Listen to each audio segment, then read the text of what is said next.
I'm a mercenary. You pay me and I kill people. You don't pay me and I kill you. Understood? Excellent. Let's get on with this. The Mercenary has Strength 2, Perception 1, and Endurance of 7, Charisma 1, Intelligence 2, Agility 7, and a Luck of 9. Both Strength and Perception are only really needed for a couple of low-level perks, so these don't need to be particularly high. Endurance, however, is at a hefty 7. This is going to keep us alive when shit gets real. If you get shot, you need to keep fighting to stay alive, so hit points are essential. Charisma is a dump stat at 1. The Mercenary is a quiet guy and hasn't learned how to persuade people. Intelligence is sat quite low at 2. The Mercenary isn't actually that dumb, but simply doesn't know how to apply his mind to anything more complex than the matter at hand. Agility has been put at 7 to show the stealthy nature of a character, and to help with the speed of his actions. Last of all, Luck is at 9. The Mercenary has had a ton of lucky breaks, and although he is incredibly skilled, Lady Luck still will bail him out of plenty of scenarios. The essential perks of this build are Rifleman, Mr. Sandman, Gunnut, and Fortune Finder. We use rifles as our main weapons, so the Rifleman perk is essential for us to deal plenty of damage. All of our guns will have silencers on them, so Mr. Sandman will be getting plenty of use. The kills on sleeping targets are also nice to have, even if they will rarely take place. With the vast array of different guns you will be using, you're going to need Gunnut unless you want to spend hours field stripping down every weapon you see. We also have Fortune Finder as essential. This build is the Mercenary, and he wants to get his hands on as much money as possible.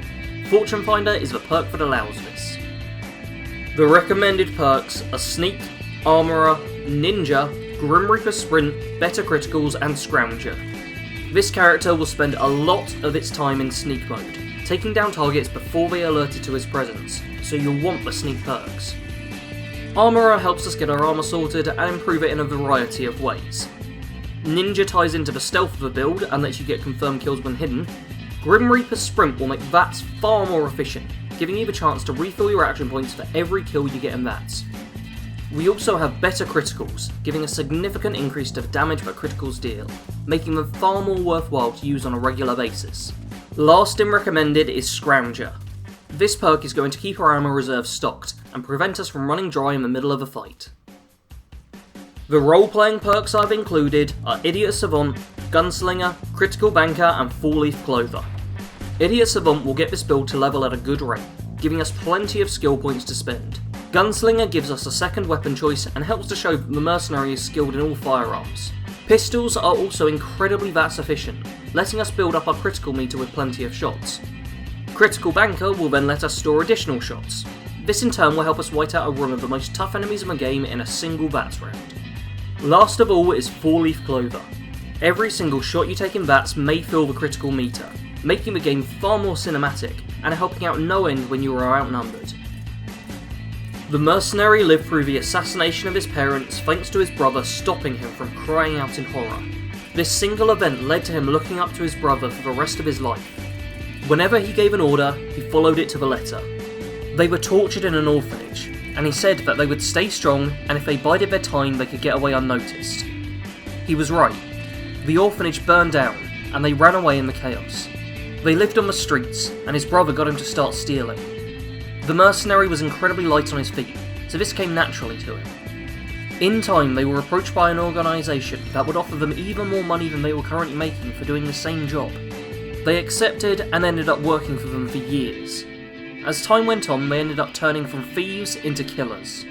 The Mercenary carried on following his brother's instructions, and doing what he did. He wasn't following mindlessly, but he knew that there was only one other person in the world he could trust entirely, so he followed him loyally. Eventually, things turned bad with the gangs, and after a few close calls, they signed up with the army. For a short period of time, they were normal soldiers, but they decided it would make more sense to be soldiers for hire. They were far more skilled than regular infantrymen, and worked better as a pair than as a part of a squad of soldiers. The Mercenary enjoyed this work more than the previous stuff. The jobs were clearer, and they weren't having to watch out all the time for a bullet in the back. Eventually though, his brother decided they should go back to the gangs. Money wasn't as good with the military, and enough time should have passed for things to have cooled off. When they got back, it turned out they were wrong. The gangs rounded them up and gave them an ultimatum: kill the other one or be gunned down. His brother whispered to him a plan of action on how to get out of the situation, and the mercenary readied himself to fight, raising his rifle and placing his finger lightly on the trigger. It was then that he heard a click to his left. He turned to see his brother with the plasma rifle pointed at him, his finger squeezing down the trigger. Something had gone wrong though. The rifle was just a prototype, and nothing had happened when the trigger was pulled. Silently, the mercenary pointed his rifle at his brother's head.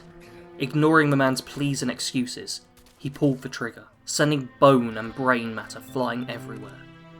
The gang members lowered their weapons and let him pass. The mercenary felt dead inside. The one person he had cared about had tried to kill him, and in return he had executed him. He began to drink more and more, dropping into a deep depression and wasting away all of his money at the bottom of the bottle. After years of sadness, he is sat at a bar, drinking heavily as he did every night, and a woman approaches him. The two have a relatively short conversation, and suddenly his night is improved. He feels the spark of happiness for the first time in years. The woman turns out to have also spent time as a mercenary, and the mercenary himself falls head over heels for her. They marry, live together, and have a son. He has found his soulmate, someone who he can trust wholeheartedly and spend the rest of his life with.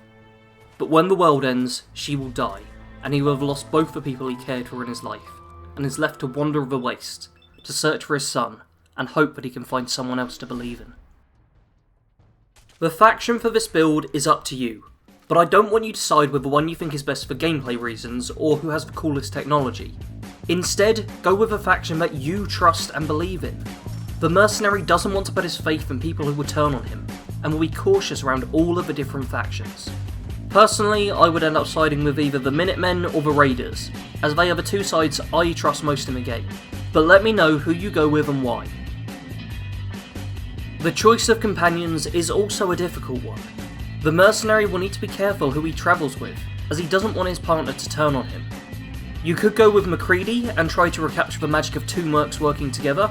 You could side with a romantic interest and trust a love to work things out.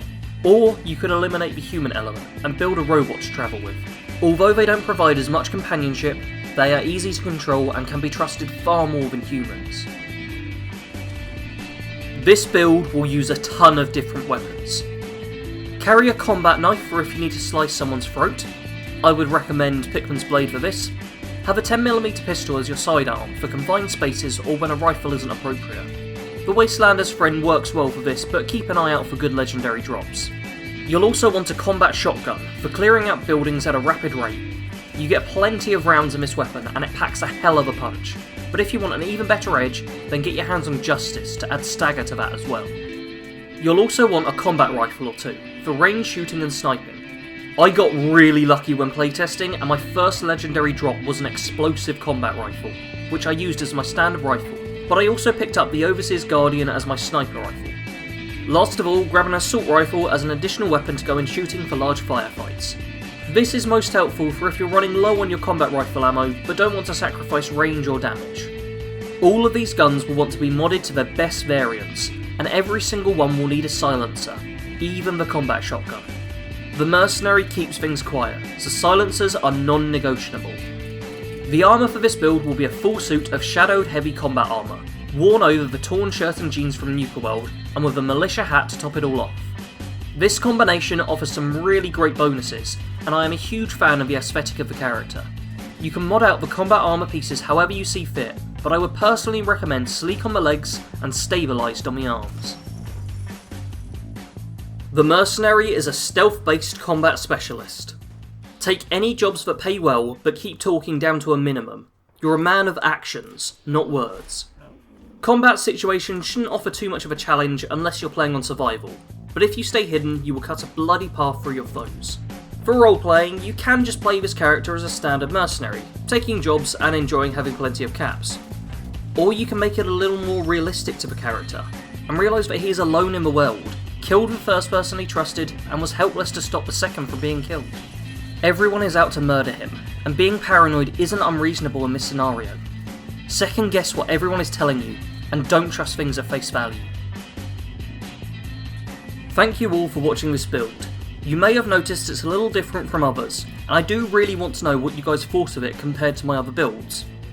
I'm not going to ask you to like and subscribe, those are things you can do if you want, but if you don't want to do them, then I'm not going to try and convince you to do it. That's it for the build, but there will be another next week, and other content throughout the week, so stick around if you want to.